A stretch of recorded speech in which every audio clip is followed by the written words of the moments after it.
छात्रों के बीच में रहते हैं, आपको तो पता होगा कि जो प्रश्न पत्र आउट होते हैं, जैसे आज ही आउट हुआ, ये छात्रों के बीच कितने में बेचा गया होगा? देखिए, ये तो एग्जैक्ट अंदाजा लगाना मुश्किल हो रहा है, लेकिन एक रेट चलता है। क्या रेट चल रहा है? कोई 5 लाख 7 लाख बोल रहे हैं, क्वेश्चन का सिर्फ क्वेश्चन का जो पहले ले लेता है, जो पहले लिया, पहले जिसको मिल जाएगा उसको 5 लाख 7 लाख 4 लाख ऐसे, फिर वो आगे बेचता है, उसको 50,000 में भी हो जाएगा तो बेच देगा। उसको तो पैसा चाहिए ना, ये रेट चलता है। लास्ट में ऐसा होता है कि 500 में भी बेचने के लिए लोग 500 में भी बेचने, जैसे 2446 दरोगा बहाली में हुआ था, बिहार पुलिस में हुआ था। तो इस तरह से होता है। और ये बिहार के आप कहीं भी चल जाइए ना, कोचिंग संस्थानों के आगे चाय दुकान, तो वहां लोग बता देंगे। अच्छा, आर्थिक अपराध इकाई को आपने सूचित किया, उन्होंने आपकी बात को गंभीरता से लिया क्या?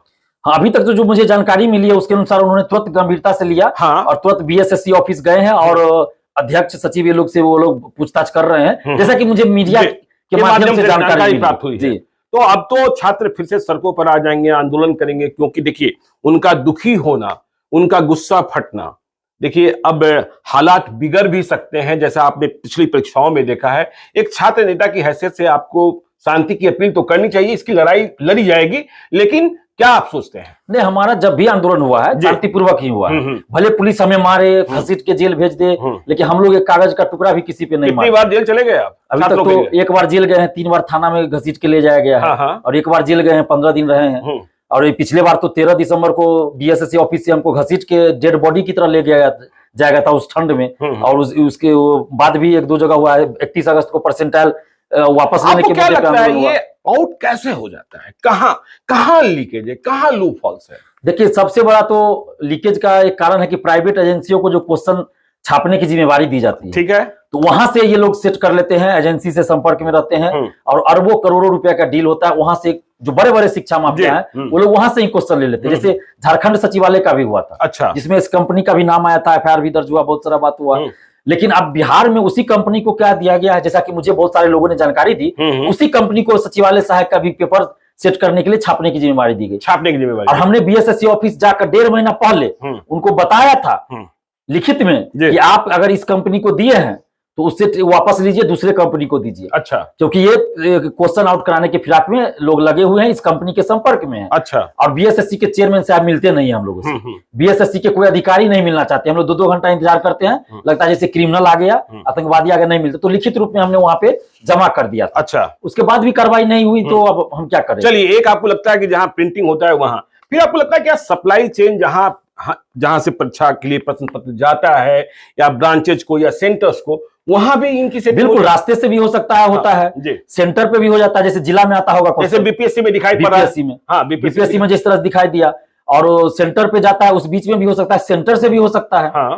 ये तो हर परीक्षा में हर तरह से होता है। ये भी हो सकता है कि किसी एक ही परीक्षा में हर तरह से क्वेश्चन आउट हो। कुछ लोग एजेंसी से आउट करा लिए हो, कुछ लोग बीच रास्ते में, कुछ लोग जो जिला में रहता है वहां से, कुछ लोग सेंटर से कर लिए हो। तो परीक्षा माफिया, ये जो क्वेश्चन आउट कराने वाला माफिया है, अब तक तो पकड़ा नहीं गया? नहीं, अभी तक तो नहीं पकड़े गए। हाँ, जो मेन होंगे इसके, वो लोग अभी तक नहीं पकड़े। मतलब इसमें आपको लगता है करोड़ों अरबों का खेल हो जाता है? बिल्कुल, करोड़। बिहार में एक फैक्ट्री चल रही है, अच्छा, जो कि दिखता नहीं है लेकिन हर जगह है। वो है धांधली सेटिंग की फैक्ट्री। धांधली सेटिंग की फैक्ट्री, जिसमें अरबों का कारोबार हो रहा है। हेडक्वार्टर कहाँ है इसका? अरबों का कारोबार, ये गुप्त रूप से ये लोग सिंडिकेट चलाते हैं। अच्छा, सिंडिकेट चला। प्रथम इंटर स्तरीय का जो पेपर लीक हुआ था, जिसमें सचिव अध्यक्ष जेल गए थे, यही सुधीर कुमार और परमेश्वर राम, दोनों जेल गए थे।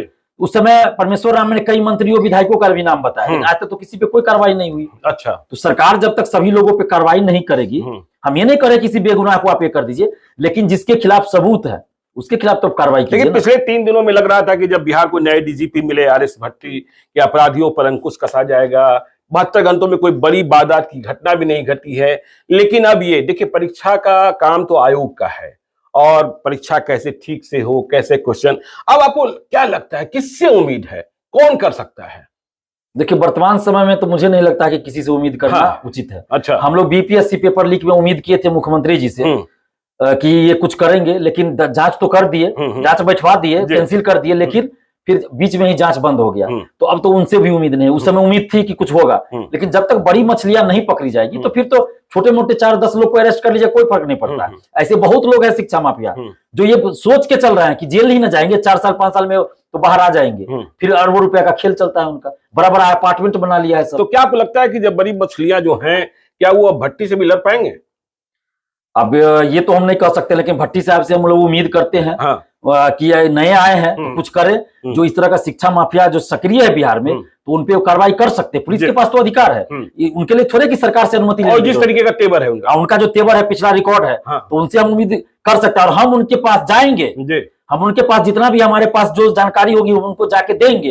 अब ये अलग बात है कि वो हमसे मिलेंगे कि नहीं मिलेंगे, ये तो कहने वाली बात है, लेकिन हम प्रयास जरूर करेंगे। तो आखिरी सवाल ये कि जब आपको लग रहा है कि ये तो प्रश्न पत्र लीक ही हो गया, क्योंकि 10:53 पे आपको मिल गया था, फिर आपने एन कॉलेज सेंटर पर जाकर परीक्षार्थियों से बात की और उनसे यह पुष्ट किया कि ये सवाल ही पूछे गए हैं, तो प्रथम पाली की परीक्षा तो रद्द कर दी जानी चाहिए। बिल्कुल रद्द होनी चाहिए। हाँ जी, परीक्षा रद्द होनी चाहिए। जब पेपर बाहर आ गया आपका, जब भी आए, ये तो जांच का विषय है कि कब आया, कितने लोगों के पास गया, कहां से आउट हुआ, तो जांच का विषय। लेकिन जब आपका एग्जाम के दरमियान भी अगर पेपर बाहर आ गया, तो उस पे परीक्षा का कोई मतलब दूसरी पाली की परीक्षा का कोई प्रश्न पत्र तो आपके पास नहीं पहुंचा? नहीं, उसका हम अभी तो इसे मोबाइल भी नहीं देख पाए, क्योंकि वहां हम थे बहुत देर तक। तो वहां नेटवर्क काम नहीं कर रहा था एन कॉलेज के पास, तो हम व्हाट्सएप देख नहीं पाए। और उस समय क्योंकि हम लोग करीब 5:18 तो अभी हम नहीं देखे हैं मोबाइल। आपने नहीं देखा है, लेकिन अब तक आपकी जानकारी में ऐसी कुछ नहीं आई है। प्रथम